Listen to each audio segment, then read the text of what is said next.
Hello students, welcome to class 11th session of English. Before proceeding with the today's topic, I would like to discuss few important things with you. I would like to remind that your assessment will be there in the second week of August, and if we talk about the syllabus for that assessment or the test will be your July month syllabus. Whatever the topic or the chapters we have covered in the month of the July, that will be taken for your syllabus for the test in the month of August. Besides that, your regular attendance in live classes is important, so please attend the classes regularly. As the short attendance will be there, you would not be able to give your exam. Then you have to inculcate daily reading and writing practice. Whenever you are doing your work, please make sure that you have to do the work in neat and clean handwriting. I hope all of you are going to follow all these points, and definitely it is going to help you out. So now we'll move to our today's topic. Okay, so I would like to give the intro, and I want you to find out that which topic I'm going to start today, which chapter I'm going to take. Tell me, if you have to reach somewhere, what is required? Obviously, convince. What else? Yes, exactly. You should have the address of that particular place where you would like to go. So today we are starting with the chapter. The story is The Address, chapter 2 of your book Snapshot, written by Marga Minko. And before proceeding, we'll learn that what is going to be the learning objective of today's session. It's going to help students to deal with their personal challenges. With that, students will be able to express their ideas or their viewpoint in more effective way. It is going to make them understand that war is not at all a solution, as it brings death and destruction. So this is going to be our learning objective for today's session, and I hope at the end of the session we will be able to fulfill it. The address, introduction of the lesson. So if we talk about the intro of the story, this story basically is about the human predicament that follows the pre-war and post-war period. Predicament means the destruction which follows the pre-war as well as the post-war period. Mrs. S, who was Jews, was a rich lady, whereas Mrs. Darling was a non-Jews. The girl means the main protagonist of this story, daughter of Mrs. S, had lost her house and her mother during the war, and now she had decided to come back to take her possessions from Mrs. Darling, an acquaintance whose address was given by her mother years ago. Acquaintance means the one you are familiar with, but not your close friend, the known person you can mention here. And when she reached the house, the woman treated her with a cold reception and did not let her into the house. Then the protagonist decided to go back anyway, and then she met her daughter, who let her in and told her to wait inside. And when she saw all the possession in front of her, she could not connect with them and decided to leave the house. So here we are going to learn one lesson, that firstly the impact of the war will go through that it always leads to death or destruction. Secondly, we should not stick to our past. Whatever is over, we should leave it behind and we should move forward. So now we are going to start with the reading and explanation of the chapter. All of you, make sure that you are having your textbook with you. You have to keep the pencil in your hand, so whenever it is required you can underline it and you can write down the meaning of the difficult words. Do you still know me? I asked. I stands here for the protagonist or the narrator. The woman looked at me searchingly. She had opened the door a chink. Chink here means a very narrow door she opened. I came closer and stood on the step. No, I don't know you, said the lady. I am Mrs. S. daughter. She held her hand on the door as though she wanted to prevent it opening any further. You might have seen that when you don't want to allow someone, so you are doing same kind of thing. So this was done to the narrator. Her face gave absolutely no sign of recognition. She kept staring at me in silence, as she was giving the sign that she is not familiar with the narrator. Perhaps I was mistaken, I thought. Perhaps it isn't her. I had seen her only once. Fleetingly means for a short period of time, and that was years ago. It was most probable that I had rung the wrong bell.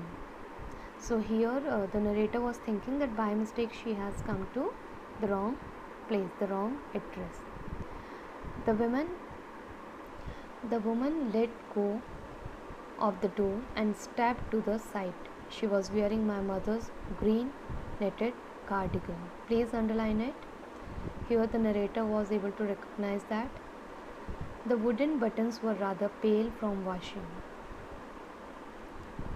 Pale here means it was showing that these were old now.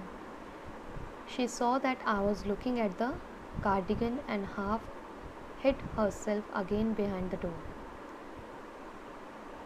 So that lady who opened the door, she tried to hide herself from the narrator. But I knew now that I was right. Underline. And when the narrator was able to recognize the cardigan of her mother, she was very much sure that she has come to the right place. So further narrator asked, well, you knew my mother?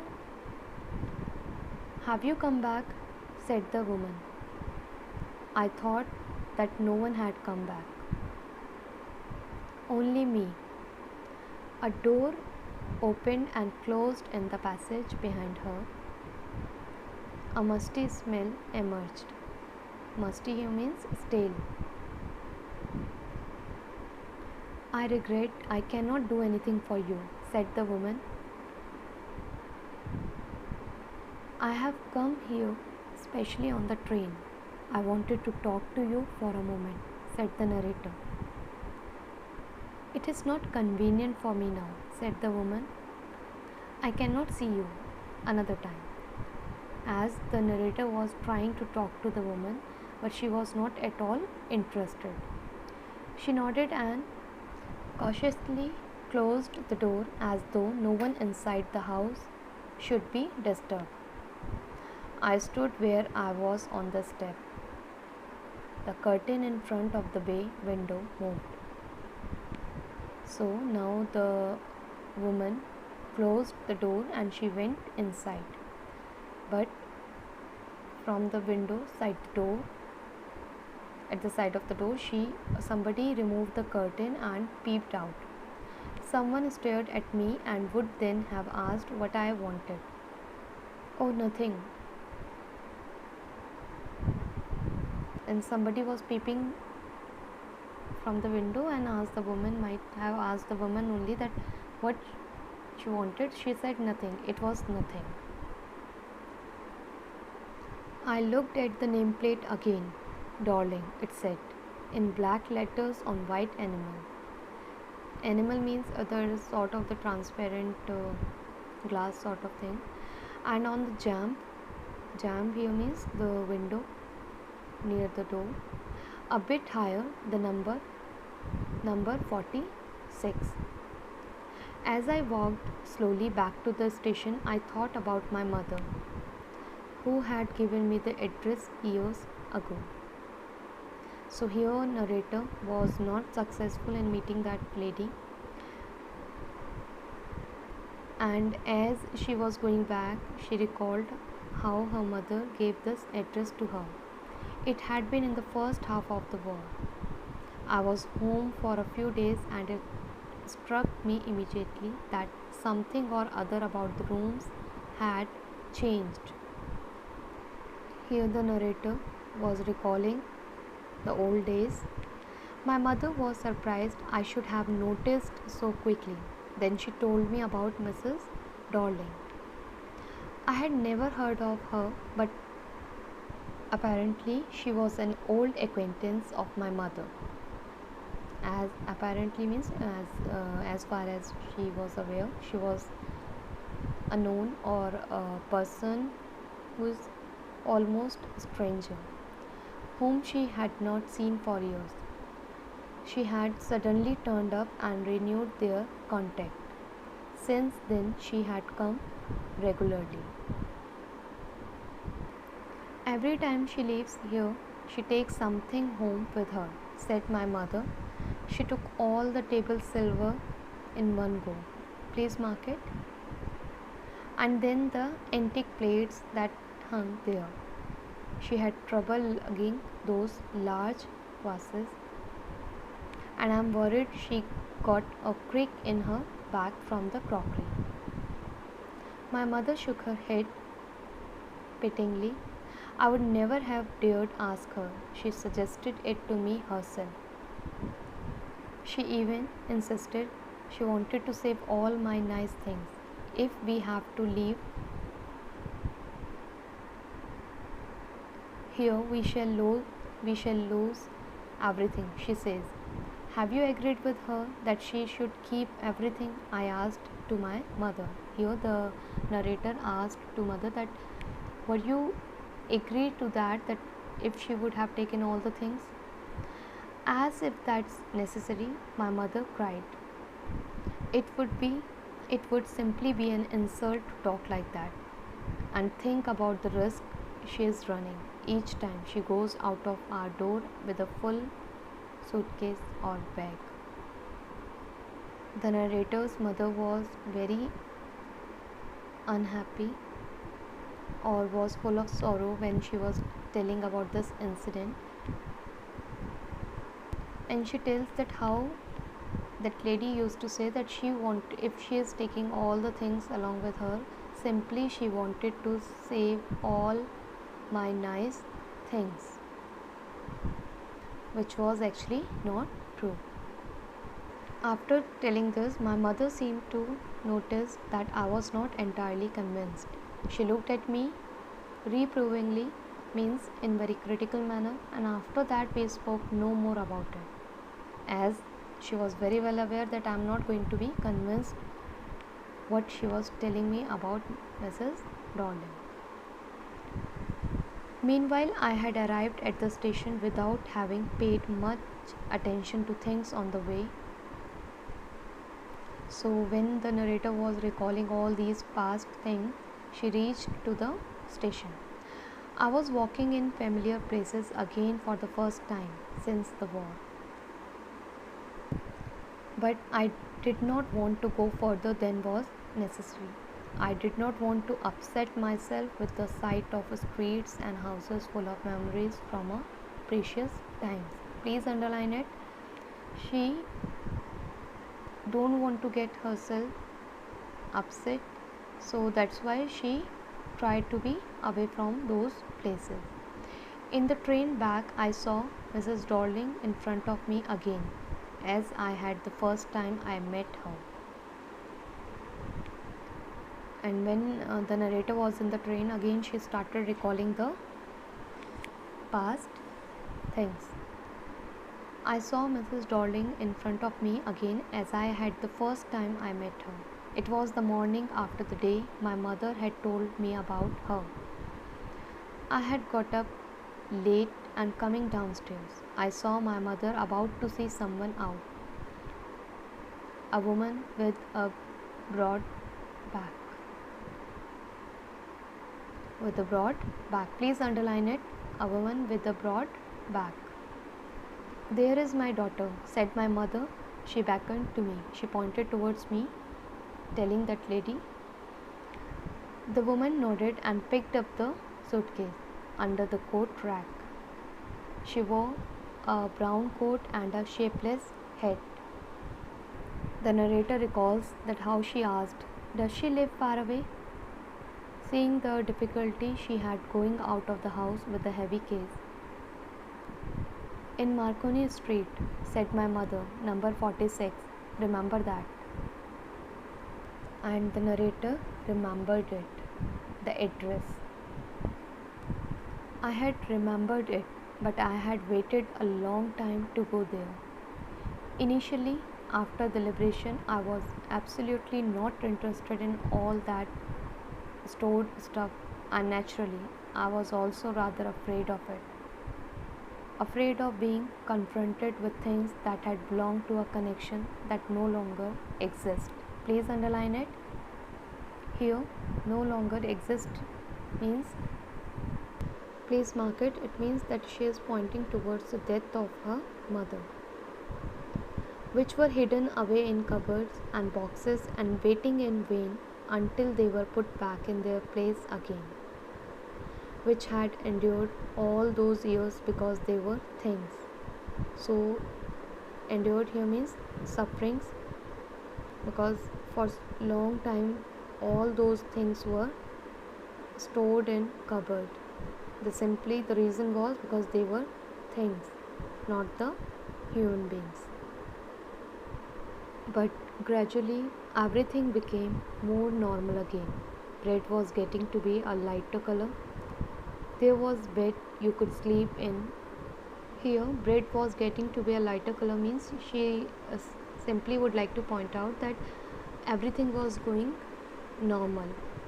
There was a bed you could sleep in unthreatened, a room with a view you were more used to glancing at each day. So the things were changing after her mother. And one day I noticed, I was curious about all the possessions that must still be at that address. I wanted to see them, touch, remember. Please mark it. Suddenly one day she was very much curious or eager to go to that place. She want to go there, she want to touch each and everything, all the possession she want to go through again, which belongs to her mother. After my first visit in vain here means which was hopeless, to Mrs. Darling's house, I decided to try a second time. Now a girl of about 15 opened the door to me. So here narrator again went back to the same address, and this time when she knocked at the door, instead of that lady, Mrs. Darling, a girl opened the door. I asked her if her mother was at home. No, she said. My mother is doing an errand. Errand here means she means doing some sort of short journey, or she was away from the house for some work. No matter, I said, I will wait for her. And this was actually the second chance she got, and we can say that she was luckier one this time, as the mother, Mrs. Darling, was not at home. I followed the girl along the passage. It means the girl opened the door and allowed the narrator to move inside the house. An old-fashioned iron Hanukkah candle holder hung next to a mirror. candle stand was there. We never used it because it was much more cumbersome, unmanageable. Please underline, write down unmanageable than a single candlestick, because here narrator was able to recall, she was able to recognize the things which belongs to her. Won't you sit down? Asked the girl. She held open the door of the living room and I went inside past her. I stopped, horrified. I was in a room I knew and I did not know. Please mark it. Why she has written here that I was in a room I knew and I did not know? Because the things which belongs to her mother were present in this room. I found myself in the midst of things I did not want to see again, but which oppressed me in the strange atmosphere. Although she don't want to come here again, or she don't want to go through all those things, but she was here. Or because of the tasteless way everything was arranged, because of the ugly furniture or the muggy smell that hung there, I don't know. But I scarcely dared to look around me. The girl moved a chair. I sat down and stared at the woolen tablecloth. I rubbed it. My finger grew warm from rubbing, because she was able to recognize that it belongs to her mother. I followed the lines of the pattern. Somewhere on the edge, there should be a burn mark that had never been repaired, and yes, she found it. My mother will be back soon, said the girl. I have already made tea for her. Will you have a cup? Thank you, I said. I looked up. The girl put cups ready on the tea table. She had a broad back. Please mark it. Just like her mother. She poured tea from a white pot. All it had was a gold border on the lid, I remembered. Please mark it. She was able to recall that even the teapot belongs to her mother, to her. She opened a box and took some spoons out. That's nicer. That's a nice box. I heard my own voice. It was a strange voice, as though each sound was different in this room, because all the things around her belongs to her only. Oh, you know about them, she said. She had turned around and brought me my tea. She laughed. My mother says it is antique. We have got lots more. She pointed round the room. See for yourself. And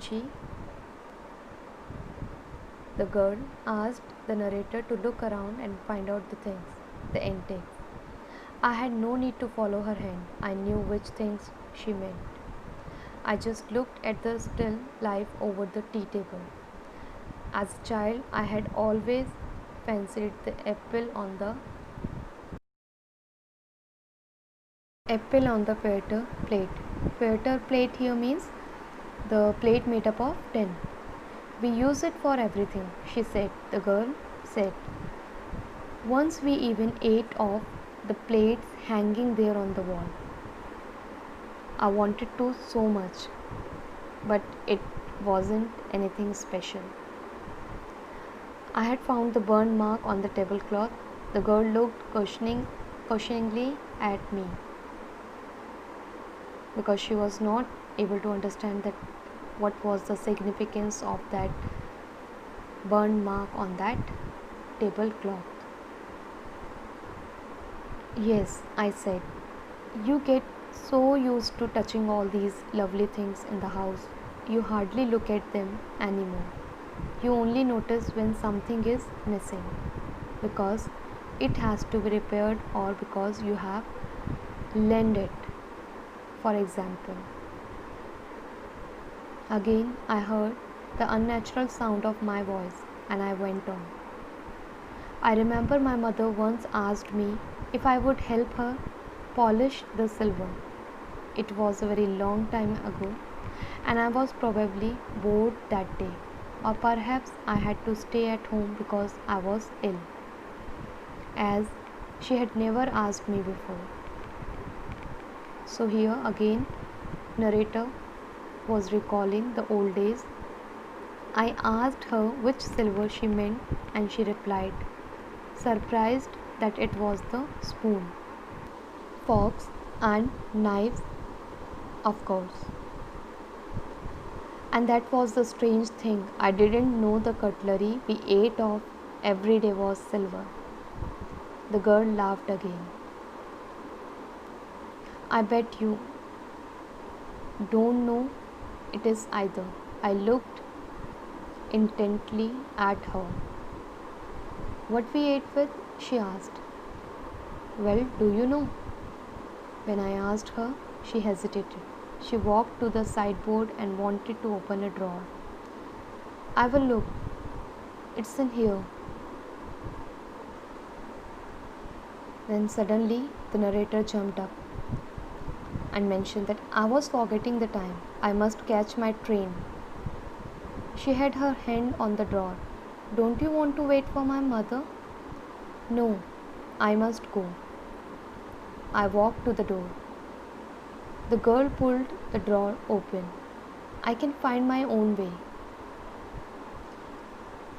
As the girl was trying to show her the way out, but she said that I can go on my own, the narrator mentioned. As I walked down the passage, I heard the jingling of spoons and forks. At the corner of the road, I looked up at the nameplate, Marconi Street, it said. I had been at number 46. The address was correct, but now I did not want to remember it anymore. I wouldn't go back there because the objects that are linked in your memory with the familiar life of former times instantly lose their value when served from them. You see them again in strange surroundings. And this is the reality of life if we talk about. As we are longing for something from the long period of time, and suddenly we are able to encounter that or able to get that, the value might not be the same. And what should I have done with them in a small rented room where the shreds of black out paper still hung along the windows, and no more than a handful of cutlery fitted in the narrow table drawer? So she was recalling that when all these things were with her, she never noticed that. She was never bothered to touch them. But now, when all these things were not under her possession, she was trying to get that. But ultimately, she realized that it does not have the same value as she was looking for. I resolved to forget the address. Of all the things I had to forget, that would be the easiest, thought the narrator. So this was the story, the address. At the end of the discussion, I hope all of you are able to learn the following things from the story. You would be able to deal with your personal challenges if we talk about the past and the present related to that. In next session, we'll discuss the question answers of the same chapter, and please remember all these important points. Thank you.